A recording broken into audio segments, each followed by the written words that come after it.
ও ইব্রাহিম, তোমার হাতের মধ্যে তুমি 4টা পাখি তোমার হাতের মধ্যে নাও। এরপরে এগুলাকে তুমি সুন্দর করে তুমি পুষ বানাও। এরপরে তুমি এগুলাকে তুমি জবাই করো। জবাই করে রক্ত মাংসে একত্রিত করে এই 4টা পাখিকে তুমি পাহাড়ের কিনাই কিনাই তুমি রেখে আসো। এরপরে এক একটা পাখিকে তুমি নাম ধরে ধরে তুমি ডাক দাও।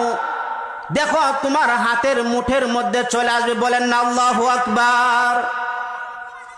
হযরত ইব্রাহিম আলাইহিস সালাতু ওয়াস সালাম তিনি 4টা পাখি তিনি সংগ্রহ করলেন।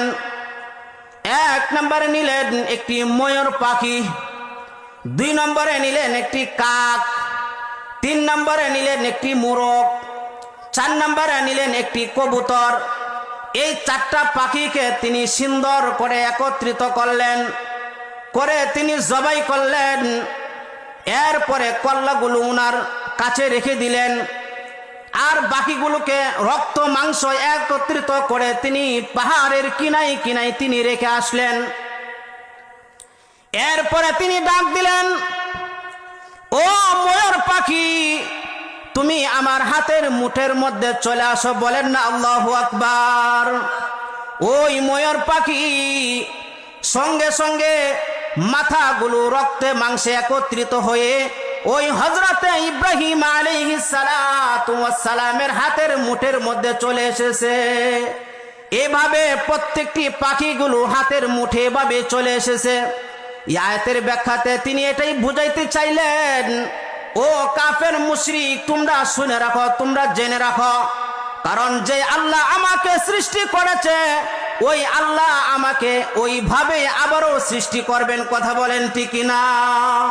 আল্লাহ পাক রব্বুল আলামিন যখনই হুকুম করবেন, হুকুম করার সঙ্গে সঙ্গে হযরতে ইসরাফিল আলাইহিস সালাতু ওয়াস সালাম তিনি ফু দিবেন। ওই ফু দেওয়ার সঙ্গে সঙ্গে এই পৃথিবী ধ্বংস হয়ে যাবে, চূর্ণ বিচূর্ণ হয়ে যাবে। এই কথা আমার দিলের ভিতরে বিশ্বাস করতে হবে। কথা বলেন ঠিক না? সিংহার আকার আকৃতি কেমন হতে পারে? কিঞ্চিত পরিমাণ হাদিস শরীফের মধ্যে এসেছে, সিংহার ভিতরে অসংখ্য ছিদ্র থাকবে।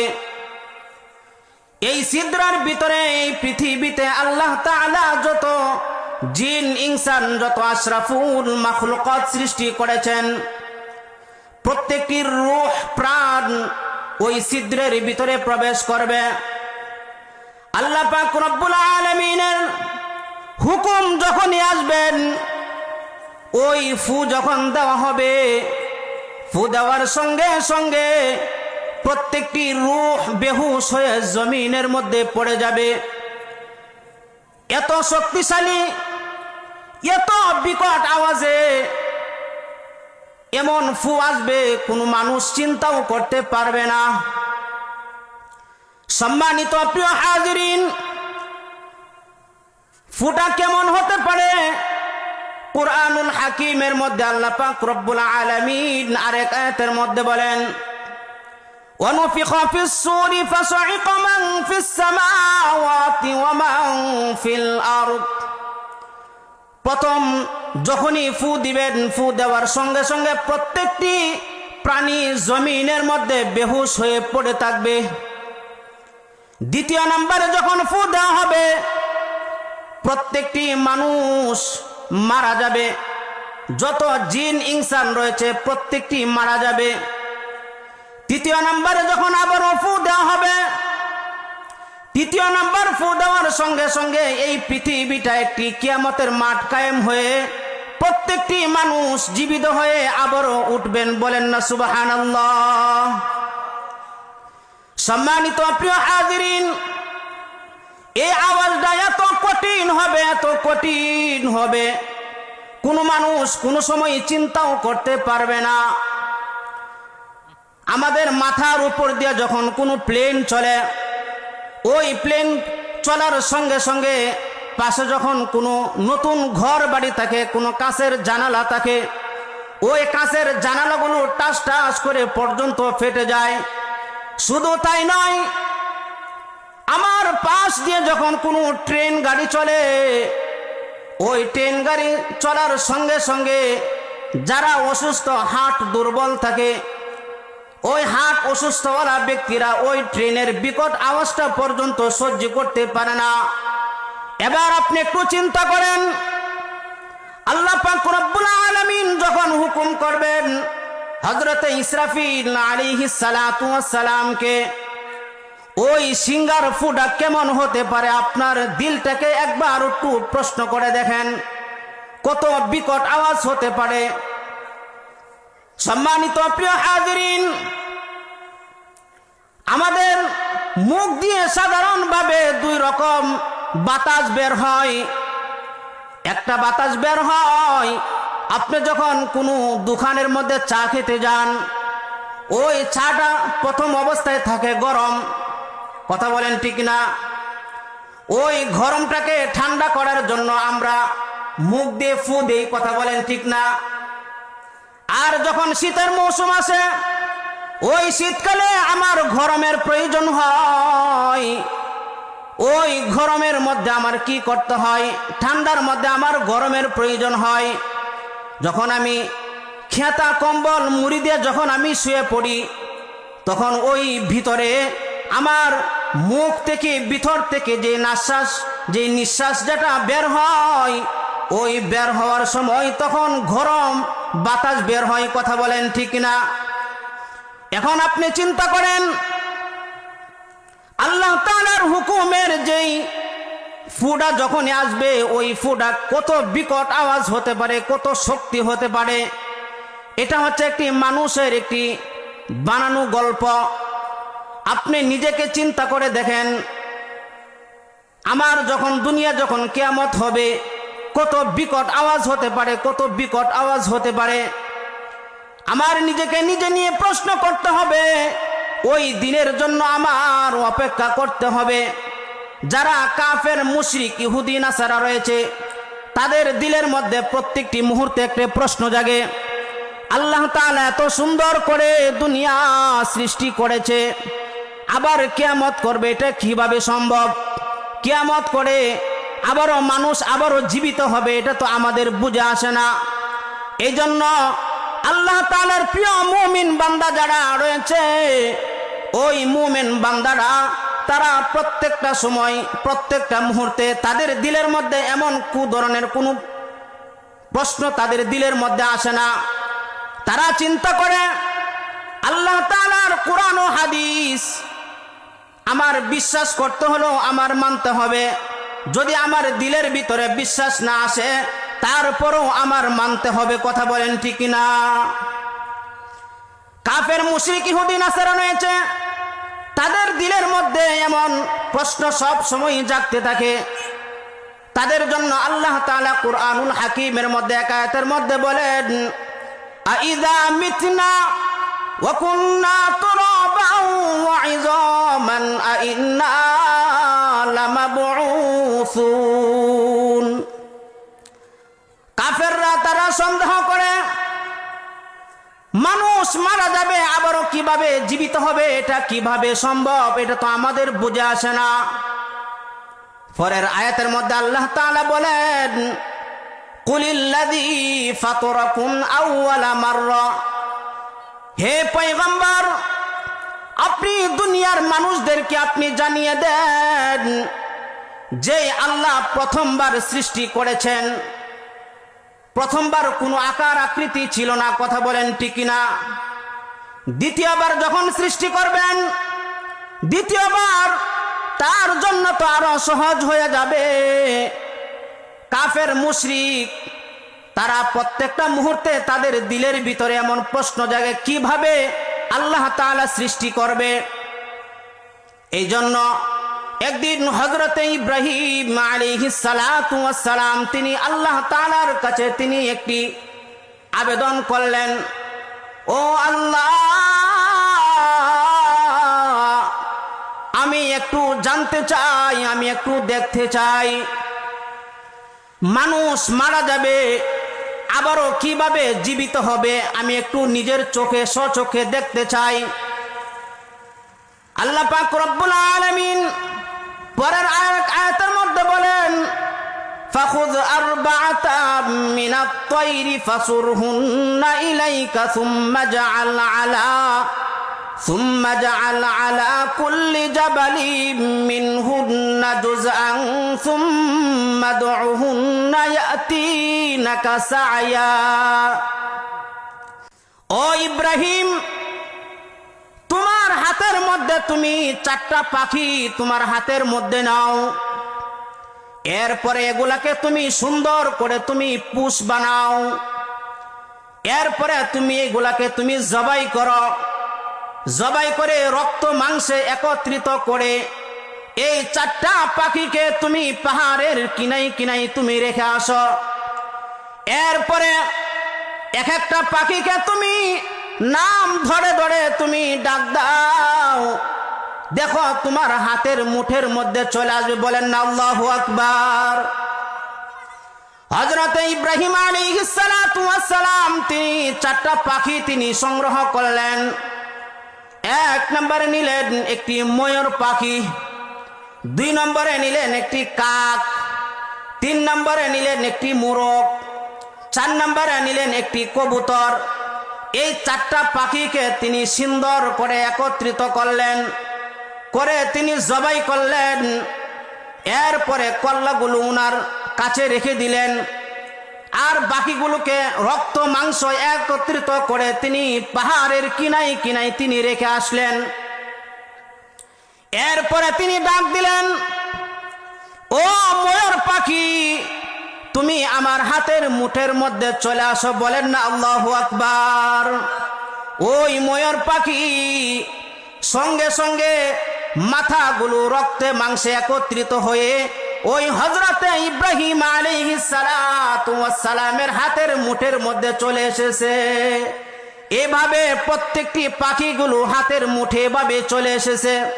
এই আয়াতের ব্যাখ্যাতে তিনি এটাই বুঝাইতে চাইলেন, ও কাফের মুশরিক, তোমরা শুনে রাখো, তোমরা জেনে রাখো, কারণ যে আল্লাহ আমাকে সৃষ্টি করেছে ওই আল্লাহ আমাকে ওইভাবে আবারও সৃষ্টি করবেন। কথা বলেন ঠিক না?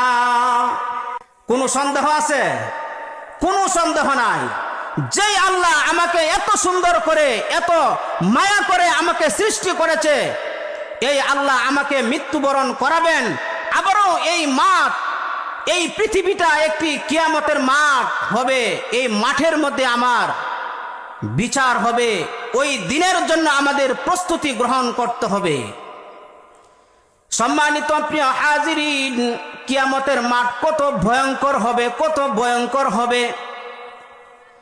কুরআনুল হাকিমে আরেক আয়াতের মধ্যে বলেন, ইন্না জালজালাতিস সাআতি শাইউন আযীম ইয়া আইয়ুহান নাসু ইত্তাকু রাব্বাকুম ইন্না জালজালাতিস সাআতি শাইউন আযীম ইয়াউমা তারাউনাহা তাযহালু কুল্লু মুরদিআতিন আম্মা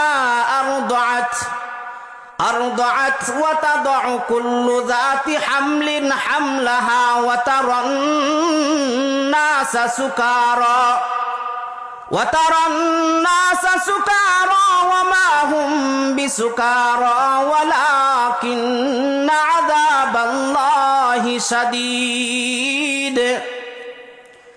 কিয়ামতের মাঠ এত ভয়ঙ্কর হবে, এত ভয়ঙ্কর হবে। ওই দিন দুধধারিণী মা তার দুধের সন্তানকে ভুলে যাবে। শুধু তাই নয়, গর্ভধারিণী মা তার গর্ভপাত হয়ে বেহুশ হয়ে যাবে, নিজেও বলতে পারবে না। আল্লাহ তাআলার আযাব এত কঠিন হবে, এত কঠিন হবে, আপনি নিজেও চিন্তাও করতে পারবেন না কত ভয়ঙ্কর হবে। মানুষগুলো বেহুশ হয়ে পড়ে থাকবে, মাতাল অবস্থায় থাকবে।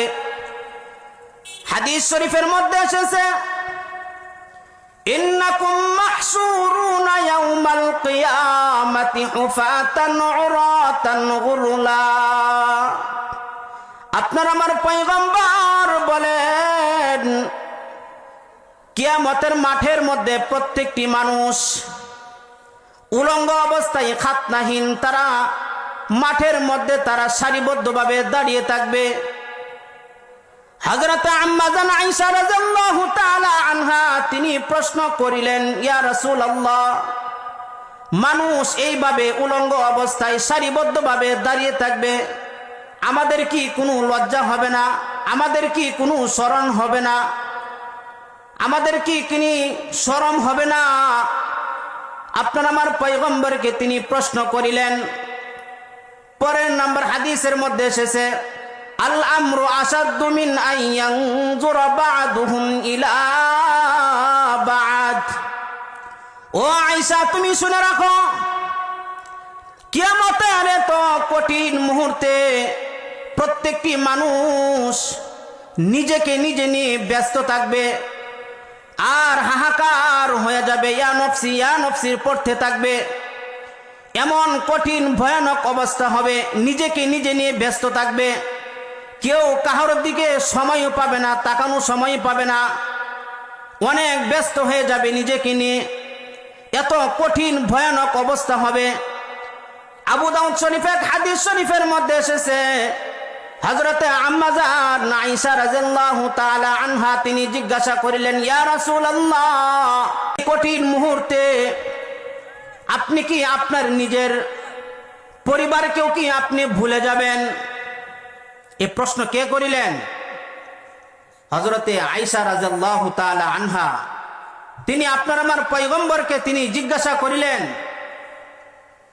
কিয়ামতের কঠিন মুহূর্তে আপনি কি আপনার পরিবারকেও ভুলে যাবেন? হযরতে আম্মা জান আয়েশা রাদিয়াল্লাহু তাআলা আনহা বললেন, ও আয়েশা, এমন তিনটি কঠিন সময় আসবে, ওই তিনটি মুহূর্তে কেউ কাহার কথা স্মরণ রাখবে না, প্রত্যেকেই নিজেকে নিয়ে অনেক ব্যস্ত থাকবে, অনেক ব্যস্ত থাকবে। প্রথম নাম্বারে হলো প্রত্যেকটি মানুষের আমলনামা আকাশের মধ্যে উড়িয়ে দেওয়া হবে, প্রত্যেকেই পেরেশানিতে ভুগতে থাকবে। আপনার আমার পয়গম্বর বলেন, ওই কঠিন মুহূর্তে আমি জানি না আমার আমলনামা কতটুকু হয়েছে, আমি চাইলেও আমার ডান হাত বাড়াতে পারবো না। যারা বদকার বান্দা তাদের বাম হাতের মধ্যে আমল দেওয়া হবে, বুক দিয়ে ঢুকানো হবে, পিছন দিক দিয়ে এভাবে মটকানো থাকবে। যারা নেককার বান্দা তাদের আমলগুলো ডান হাতে এসে পড়বে। যারা বদকার বান্দা তাদের আমলগুলো, তাদের বদ আমলগুলো পিছন দিকে এসে পড়বে। ওই দিন আমি চাইলেও আমার ডান হাত আমি বাড়াতে পারবো না। ওই সময়ের মধ্যে আমি অনেক ব্যস্ত থাকবো, কেউ কাহারও কথাও স্মরণ রাখতে পারবে না।